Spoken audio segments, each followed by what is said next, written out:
is Chaz Chavez. I am Sarah Medina. I'm Miguel Medina. My name is Diane Marsch. My name is Molly Lord. And I work as a music and sound therapist and also as a music teacher. I have been playing music my entire life. And I own a Native American style flute business. It's called Singing Tree Flutes. I have my own private practice of sound, mind, and body. My business is Tuned In Productions, and it's been my business for about 13 years. Music's very important to me. I feel like music brings inspiration to the world. I feel like music can change a mood. It can help a person cry. It can help a person laugh. It can help a person dance and cut loose and free themselves from all their emotional blockages. I feel like music is one of the ways that the universe speaks to us. It's magic. It stirs emotions and it helps us to connect with our own emotions, and it helps us to connect with each other, and it helps us to find and appreciate beauty and joy. I feel like it's a gift that touches me in a way nothing else does, and I want to use it. Sound healing works by creating a vibrational change in the cellular, mental, and spiritual aspect of a human being. I build custom-made sound tables that send raw frequencies into the body.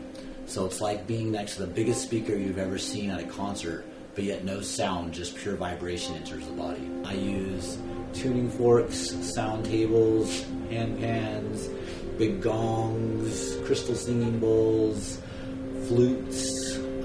I also create binaural beats, and I use Ableton to produce different types of frequencies and soundscapes to play along with. It looks like I'm taking somebody on a musical roller coaster.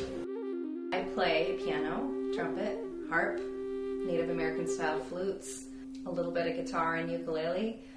There's something about the unspoken language of music that makes it possible for me to communicate how I'm feeling. There will be an album that I play on repeat over and over and over and over while I'm painting a specific piece, because there's something about the energy of that particular music that ties in with the energy that I'm bringing into a painting. It helps me get into the state of mind of what I'm creating and helps me to connect with my creativity and activate my connection to the divine. I make Native American style flutes, and I do all of the steps that it takes to create them flutes. The majority of people who purchase flutes, they are purchasing those flutes for the purpose of healing in some way. The crystal bowl sound healing, when I was apprentice, you play the bowl, but I play it on your body, and because your body is 80% water, it conducts the sound everywhere. You feel your cells vibrating. The bowls will play different pitches depending upon what the body needs, where the blockages are, and help move it. My work is about waking people up to how much more you can use music if you understood all this. I teach people how to notice what certain music does for you so that you can start choosing it almost like it's a music pharmacy. If you can make playlists not based on the artist you like, but pull certain songs out that you plug into a certain state of mind, now you have a music pharmacy. When I start my workshop, I want to break the ice. So the whole first hour is building trust. And as the morning goes on, I explain the emotional guidance scale chart. So these are all emotions that humans feel. Every time you go up the chart, there is an improvement in the frequency in your body. If we hooked your brain up to electrodes, you would almost be a flat line if your emotions were at 22. There would hardly be a frequency at all. And this is the kind of emotion we feel when we want to be in bed with the covers over our head. The further up you go, you start getting some fire in you. If you're totally depressed, that's different than being mad enough about someone to feel revenge, right? As soon as we're in any of these emotions, from pessimism down to powerlessness, there's a drawdown. It kind of sucks us down like a slippery slide. So if we're up at number 9 and we're feeling pessimistic, it doesn't take much. You could stub your toe, or you get a call from a friend that ticks you off, and you can go down that slide. Now jump over to the other side of the chart. Number 7, contentment. This is when we're just going, I'm okay. And then as we go up to number 1, it's the ultimate. So if you're feeling hopeful, number 6, about something, man, you could shoot up to number 1 like that. It doesn't take much. It's like there's this whoosh in your nervous system that allows you to go even further up. Well, music does the same thing. Instead of counting on our thoughts or something to happen or someone to say something that triggers us up or down, music can be used in the same way. Life's hard, and we reach for music to bring relief and something that we can exhale and go, oh, this song gets me. I feel like the whole world can benefit from sound and music. And what I think makes music healing is really, more than anything else, the intention behind which a person experiences the music, whether that's playing or listening. It feels like taking a big sigh of relief after a stressful day. Sound healing is amazing for creating relaxation when you have anxiety, for sharpening the brain and the motor skills when you're needing to study and focus. The body is a master at its own healing, but we get in the way. And that's why I think music and sound healing is very important, because it helps heal you at the subconscious level. It automatically happens if we're asleep to it. It's like, instead of going to the cupboard to get some Tylenol, you go to your playlist and get your music medicine.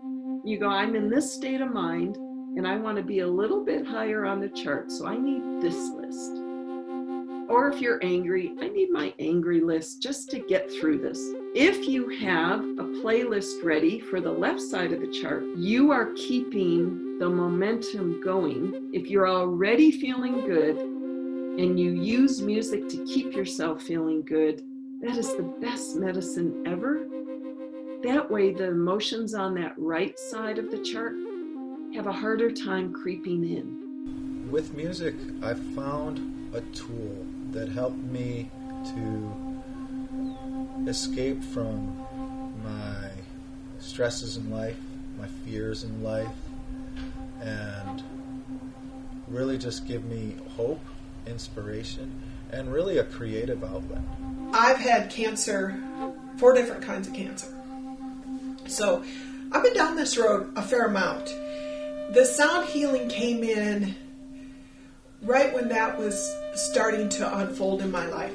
And the crystal bowls helped me find a centeredness, helped me find trust. I have stage 4 cancer now, and only 20% of the people survive 5 years. Well, I'm almost to 7 years. So, totally, it was sound healing. It was music. I feel like music ultimately has helped me overcome fear. That would be the number one thing. I could get more specific and say anxiety has helped me overcome some of that. It's given me the bravery to express myself in front of people to where I could never do that before. And music was an outlet to be able to perform and to do that. It helps me to remember that there's so much beauty in the world, and there's beauty in me, and that there's sacred even in the difficult times in life. And it's like a lifeline. Self-denial, especially with drugs and alcohol, helped me overcome that. And I would say one of the strongest things is my connection to the spirit and to the earth. Our human emotions, like what you saw on that chart, especially on the right side of the chart, are really hard to deal with. And if we learn to use music as a healing tool, and we really put it to work, if we have a playlist to help us and we've made it in advance, so when we're in a certain rough spot, we can push play. I think it can make or break us.